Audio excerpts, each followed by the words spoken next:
Hey y'all, it's Katie. Welcome back to From My Vanity and welcome to another Change My Mind video. Today we are going to be talking about a couple products. It's not many, just a couple products that I have changed my mind either for the better or for the worse. I just like to keep a running list on my phone, and whenever I have like 4 or 5 products enough to make a video of, I'll go ahead and sit down and do that video so I can just keep up and make sure I'm informing you guys whenever I do change my opinions. And we're going to talk about for each product what exactly I've changed my mind on, whether they have gone from just okay products to amazing, they've gone from favorites to fails, what the story is. We'll get into all that. But yeah, I got, I think 4 or 5 products to talk about, so let's just jump right into it. Okay, so first up is going to be the biggest one, but I really want to get it out of the way because I have been itching to do this video just to be able to explain this. This is the Menagerie Feral Palette. Now, if you saw my original review of it, I will leave it linked up here if you want to go and watch that. But I gave it I believe I put it in the okay category, but I realized that, once again, this is one of the reasons I have split apart my monthly makeup review series, and now I do monthly makeup review, and then I have a separate video called Palette Palooza where we just talk about the palettes. But I split it up because I want to give myself more time to be more thorough in my reviews. But at the time I wasn't doing that, and I was trying to fit everything into like a 20-30 minute video, so I was trying to be very short and to the point.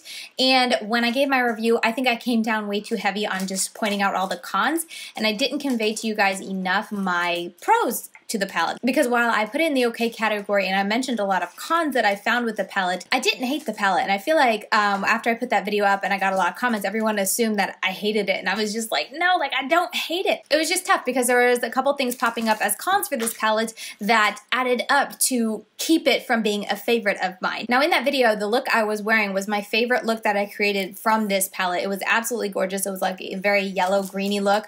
So beautiful. I absolutely loved it. And that night when I was doing my look and I took it off at night, I noticed that I didn't have any fading or creasing with the deepest colors, and I was like, that's the first time that deep green, this one right here, hasn't creased on me. And it was after the video, I had already edited the video and put it up, but I was thinking on it and I realized that the majority of time I was using this, I was actually on a trip and I was gone. And when I was gone, I was having issues with my eyes feeling very dry. So I realized after the fact that in the mornings and at night, I had been making sure to take my eye cream up and around onto my eyelid. And the eye cream that I packed was a very thick eye cream. And I realized that the day that I filmed that monthly makeup review, I used a different eye cream that was a lot thinner. So that it made me think, and I was like, I wonder if that was it. That was why I was having the issues of creasing in my outer corner. So I've been holding this upside down, my apologies.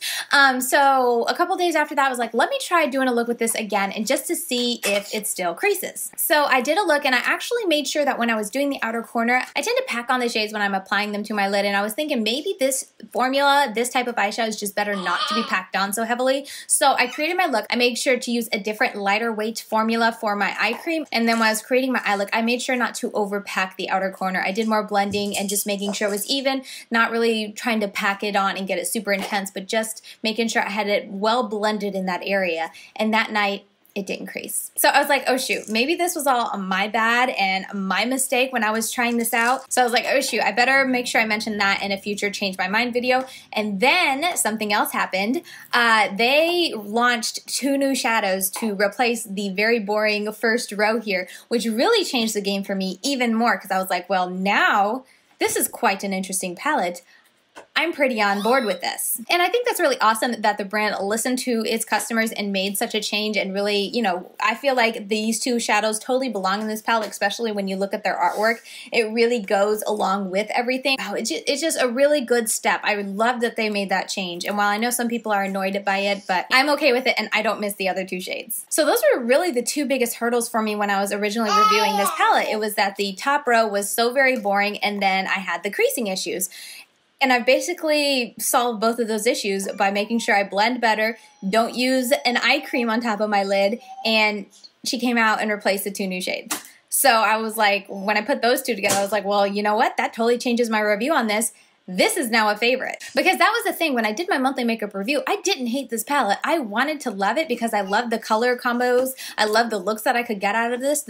Like I said, that look that I did for my monthly makeup review, I want to do that every day of my life. Like, I love that look so much. It was so beautiful. So I love the color story of this, but I was just struggling to name it a favorite when I had those big issues. Really, for me now, the only con to this palette is that they can start to transfer up into my crease by the end of the day, even with a glitter glue. The glitter glue definitely helps and will keep it in place for hours, but at the end of a long day, because my eyes are a little hooded, at least this one is, I can see a little bit of transfer, but that's no big deal for me, as long as it stays looking really good most of the day. And when I say it transfers, it's just the teensiest bit, just a little bit. So not big enough for me to have an issue with it. I do appreciate that with the shimmer she added to this, it's a much softer formula, so I found it much easier to pick up on my brush. Even though the formula or like the shadow itself is more of a sheer, I do have it on my lid today. I put concealer down over it or like underneath it, so that helped it stand out. But you know, even though it was a bit of a sheer formula, it built up very easy and it was much softer and it was a lot easier to pick up on my brush than the other two shades were. So I feel like she made such great changes to try to improve her palette, and while I know some people were like she should have just left it and tried better on the next one, I love that she did this because I am such a green yellow fan that I think her next palette is going to be like more blue themed, so I'm not sure if I'll be down with that color story. So I'm really glad that she changed this, because now honestly that Farrow palette, it has my heart a lot, and I'm going to pull for it for another month sometime this year, and I wouldn't be surprised if it ended up on a like yearly favorites, because I love the color story. He's getting a snack right now, sorry. And now that she made those changes to the top row, I feel like that's more interesting. But yeah, that's the first thing that I changed my mind about, and I really wanted to make sure I was very in-depth when I gave you guys my updated review, because I felt really bad. I didn't mean to come across that negative and to convey that I hated this palette, because I definitely didn't.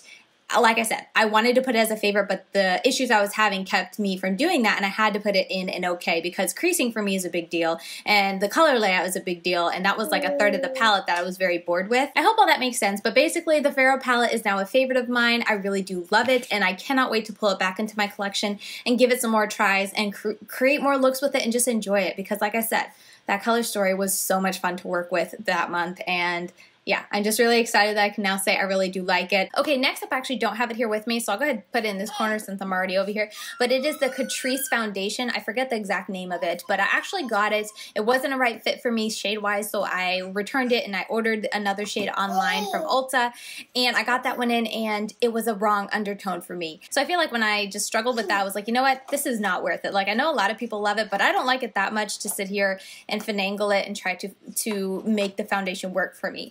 Now, maybe if Ulta eventually came and had all, I think they have 14 shades in that foundation line, I forget. Maybe if Ulta stocked all of them, I'd be able to find my perfect foundation match, but I was thinking about it logically, and I was like, Katie, it doesn't work well for you in the winter. Like, it slid off my face in the fall, I think is when I tried it. So summer is going to be even worse. Really, the only time you could use it by itself would be maybe in the winter. And I just feel like I have so many foundations that I don't have to worry about it sliding on my face to that extent. So I'm like, why are you trying to make this work? Why are you trying to keep it in your collection? Just get rid of it. So that's what I did. I actually went and returned it to Ulta, and I'm done. So I just wanted to update you. It's not too much of an update or like too much of a change my mind, because I already thought it was so-so in my review, but I changed my mind in saying that I'm just not going to have it in my collection, because in the monthly makeup review that I reviewed it, I said I was going to exchange it for my shade and keep it, but now I'm just not going to bother about it. I guess my skin is just a little too oily, but yeah, it's just not the right one for me. I have so many other foundations that I don't have to worry about it falling off my face halfway through the day.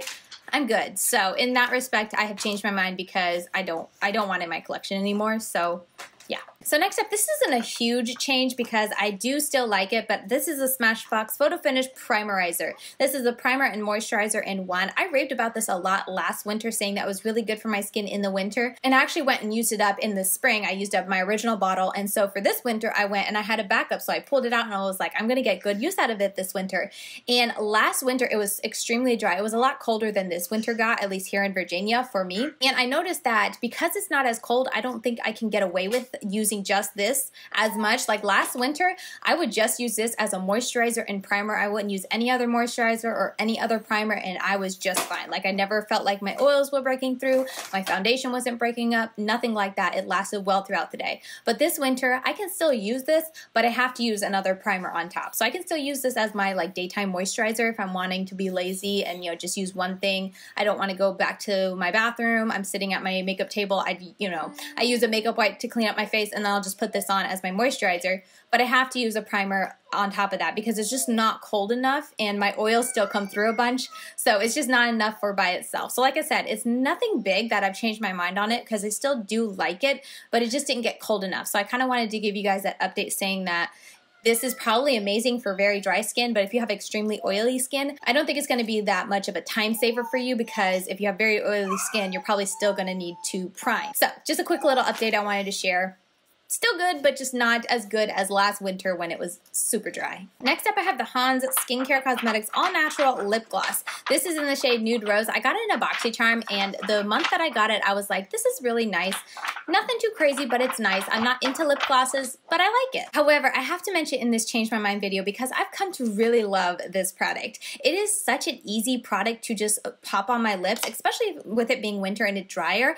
I like something that has more skincare benefits for my skin, but this is so pigmented at the same time, so it gives me a lot of color. So it's not like a sheer kind of lip balm or sheer kind of oil that I'm slathering on my lips. It packs a nice punch when it comes to color. It's very opaque and very beautiful, but it feels amazing on the lips. It lasts a very long time, and as it wears off, your lips feel very nourished. So I love that about it, and I found especially with the fall and then now into the winter, I reach for this a lot of times. If I'm just like maybe my lips just feel a little too dry or I'm just not feeling like putting on a lipstick, this is what I reach for. I keep it in the drawer at my makeup table, and probably at least 4 days out of the week, I feel like I'm reaching for this or my Sheer Wisdom lip oil from Butter London.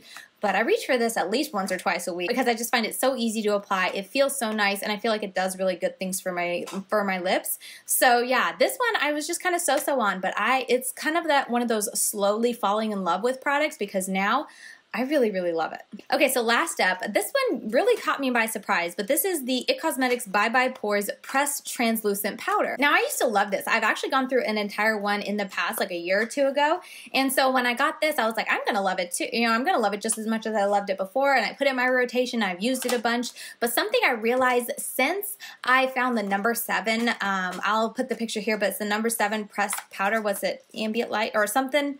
I forget what it's called, but it's this one right here. I discovered that and I was blown away by how well that kept my concealers from creasing. So now that I have that in the back of my mind and I know the certain concealers that I could pair with that number 7 translucent powder, and I would get like no creasing at all throughout the day. I would have a little bit of settling into the lines because I have lines under my eyes. After a long day, it's gonna settle to some extent, but there was never any kind of creasing or fading into the lines where it makes it super evident, which I thought was amazing. So I noticed when I was using this, even when I used it with those concealers that I knew could stand up really well with, pair with the number 7, I noticed that this was starting to crease halfway through the day. And by the end of the day, I definitely had creasing underneath my eyes. So yeah, I don't love this as much as I remember. I don't know if one of the reasons I love this was because I never had a setting powder that paired so well with concealers as to never crease. Like I feel like growing up, at least for the past 4 years, my concealer always creased day in and day out. But in this last year, I discovered the number 7 pressed powder, and then I also got the Hourglass Vanishing, was it like Veil Translucent something? That one, those two, almost every concealer I would pair them with never creased. So now that I have those two to compare, I've found that like this one just, I don't know, it just doesn't hold up that well. It just creases. Depending on the concealer, it can crease pretty darn bad. So yeah, I have changed my mind on this IT Cosmetics Bye Bye Pores Pressed Powder, and I don't love it as much as I used to. Like I could still use it to set my whole face, I suppose, but for the under eyes, it just doesn't cut it anymore, and it's been replaced, and that kind of totally took me by surprise because I wasn't expecting to ever say that because I thought this was really great stuff, but now that I've tried other products, this has been dethroned. Alright, so there you have it. Those are all the products I have changed my mind about. I hope you guys enjoyed hearing these products. I always like to make sure I'm keeping you guys up to date on my thoughts and feelings for products. That's why I really like to do these videos whenever I see that I have a couple products that have changed my mind. Even if it's just the tiniest bit like this one, I do like to bring it to you guys just so you guys are aware, you're kept informed, and you know for future reference, maybe if you have very oily skin now, you're not going to try this, where you live. Maybe, if you live in Florida or something, it just doesn't get that cold. It probably won't work as that 2-in-1 that I feel like I was hyping it up to be last winter. So yeah, overall, I hope this video was in some way helpful. I hope you guys enjoyed this video. Give it a thumbs up if you do, and I will see you very soon in my next video. Bye guys.